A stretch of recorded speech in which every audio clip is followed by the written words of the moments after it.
Hello, good morning everyone. I hope you all are doing well. Welcome back to my channel. This is Poonam Avasthi, your SST teacher. Today in SST class, we are going to begin with chapter 13, History, India after Independence. Please refer page number 104 to 107 for this chapter. At the end of the video, you will be getting a home task. Don't forget to do. And in case of any further doubt, feel free to connect with me. Okay, so let's begin. Welcome all of you in Social Studies class. This video is for chapter 13 of History, India after Independence. Please refer page number 104 to 107 for this chapter. In this chapter, we would talk about situations of India post-independence. Till now, we have talked about the Indian national movement, how the Swadeshi movement took place. Then we had non-cooperation movement, civil disobedience movement, and finally Quit India movement that fixed the foundation for a free India. Now students, coming on to the situations after independence, as we have said, we were very happy with the independence, but this happiness came along with some challenges. The first challenge was the integration of the princely states into India. And the second was the rehabilitation of the refugees. The third was to solve the economic problems and ensure development in the country. And students, the fourth was to draft a constitution of India. So students, how we had faced these challenges and came up with strong-headed solutions. This chapter is all about it. But before going further, understand the following key terms. The first term is princely state. Princely state is also called as native Indian state under a regional ruler in a subsidiary alliance with the British. Students, provinces were British territories which were directly administered by the British government, and princely state, as we have seen, the native Indian states under regional rulers in a subsidiary alliance with the British government. Okay, the next is refugees, people who have been forced to leave their country to escape war kind of situation. Now, rehabilitation. It is the action of restoring people's life to normal. It means providing them with basic amenities like food, clothes, shelter, all of this. Means bringing their lives on normal track. Now students, constitution, a body of fundamental principles according to which a state is acknowledged to be governed. Then privileges, so a special right or advantage granted to a particular person or to a group. Then we have secular. Secular means not connected with religious or spiritual matters. For example, we say India is a secular country. It means there is no official religion of India. Now students, coming back to the challenges. So students, India became independent, but this happiness came along with the riots that occurred because of partition. So as a result, nearly 8 million refugees that entered India from Pakistan. The challenge was to provide basic amenities to these refugees, that is, rehabilitation of these refugees. So students, initially refugee camps were set up and later on they were provided with basic amenities like food, clothing and shelter. Now students, the next challenge was integration of the princely states. At that time, there were nearly 500 princely states ruled by Maharajas or Nawabs. The Indian Independence Act of 1947 gave princely states an option to to choose India or Pakistan or continue as an independent state. Then students Sardar Vallabhbhai Patel, India's first Home Minister, was given this task of integrating the princely states. Students Sardar Vallabhbhai Patel persuaded most of them to join India. The rulers of Kashmir, Junagadh and Hyderabad remained undecided for a longer period, but later on all three agreed to join India. Students, the next major issue was development of economy.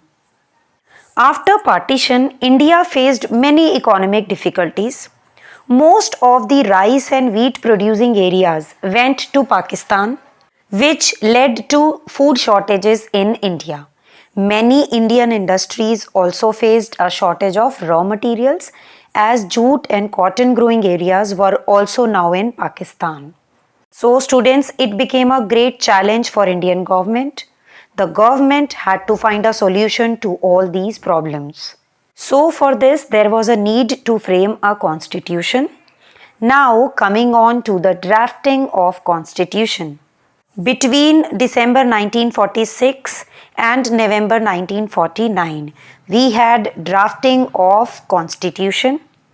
The chairman of the drafting committee was Dr. B.R. Ambedkar. He played a very important role in framing the constitution.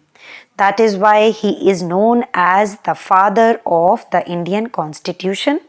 Students, please note down here, the committee completed its constitution framing work on 26 November 1949. The Constitution of India was adopted on 26 January 1950. Since then, this day is celebrated every year as our Republic Day. Now students, let's have a look to some highlights of our Constitution. Equality before law. The Constitution declared that all Indians, irrespective of their caste, religion and gender, are equal before the law of the country. People of all castes, communities, regions and religions would enjoy the same rights. No person would face any kind of discrimination. The great highlight of Indian Constitution was a provision of special privileges for disadvantaged Indians. Students, the framers of the Constitution believed that for centuries some sections of society had been deprived and discriminated against. So, they made provisions for granting reservations of seats in legislatures and in government jobs for these sections. They believed this would help people belonging to these sections to uplift their social and economic status. The next is universal adult franchise. So students, the Constitution granted all Indian citizens above the age of 21 the right to vote in the elections and choose their leaders. Yes students, now think what is the present voting age and write your reply in the comment section with correct voting age. Now students, the next feature of Constitution. The Constitution divided powers between the central government and the state governments. It made 3 lists. The subjects in the union list were to be looked after solely by the central government. It includes subjects like tax, defense, foreign affairs, etc. The subjects in the state list were to be looked after solely by the state government. Subjects like education and health were part of state list. The subjects in the concurrent list were to be the joint responsibility of both the central and the state governments, which includes forest and agriculture. Students, Hindi was declared as the official language of India and English would be used in the courts, the services and communications between one state and another. This was also decided under this. Now students, once the initial problems were sorted out, The next main objective was building a strong agricultural and industrial base, and to achieve it, the Planning Commission was set up in 1950. The 5-year plans were formulated to accelerate the process of development.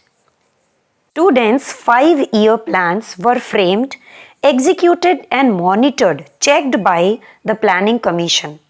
The government took the lead in setting up heavy industries such as steel and in building dams.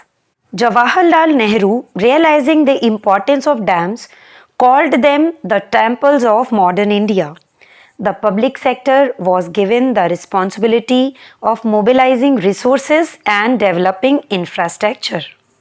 Now students, after getting independence, India have came up with an independent foreign policy. Now let's explore this with me.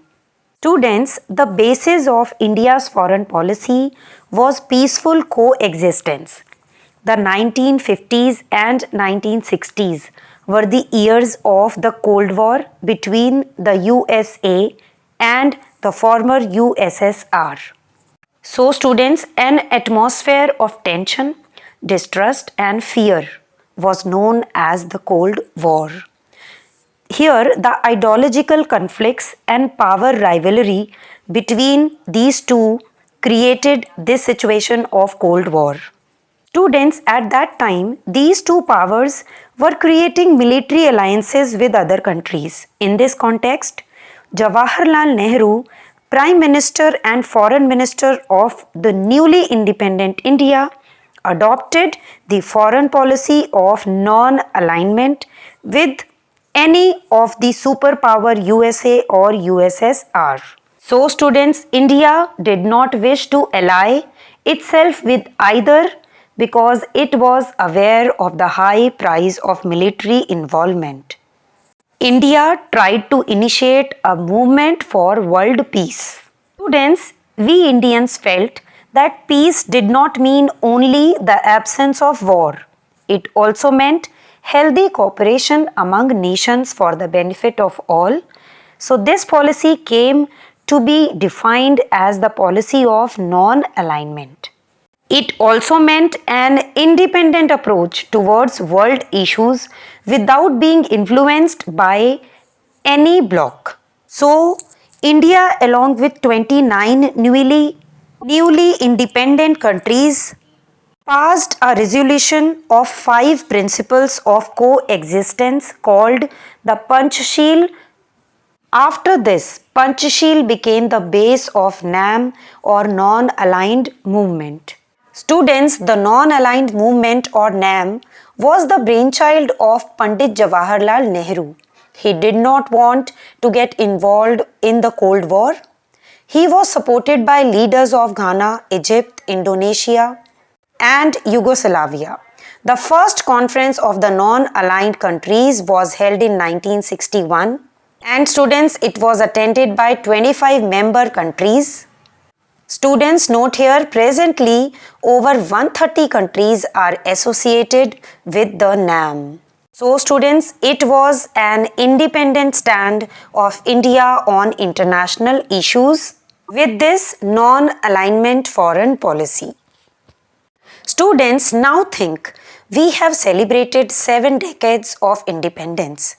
It is the time to assess, to check our successes and failures. Students, as we all know, India is a land of diversity. People practicing different religions and speaking different languages live in India. But despite such diversity, India has managed to stay united and hence strong. India remains a secular and democratic nation. People here have the right to vote in the elections and elect their representatives. We have a free press that has become very vocal over the last few years. We also have an independent judiciary. Agricultural output is at an all-time high and there has been a tremendous increase in industrial growth. India is now equipped with nuclear energy for use in peaceful activities. And students, India is also one among the few countries which have sent a mission to the moon. Students, India has progressed a lot during the last few decades, but there is much more to be done. Removing poverty is the biggest challenge. There is also a lot of caste and gender inequalities in our society. Providing education to all is another challenge for India. Along with education, providing job opportunities is also a great challenge in front of India. Challenges are many, but students, the good thing is that we are in a position to tackle these challenges because the attitude of the people is changing. Indians today are much more aware and responsible. Yes, we want a change and we are willing to work for it. By this, we are done with the chapter India after Independence. Look at the home task now. Do it carefully and in case of any doubt, feel free to connect with me. This is it for today. Don't forget to like and share the video. Thank you so much for watching. Keep watching, keep learning.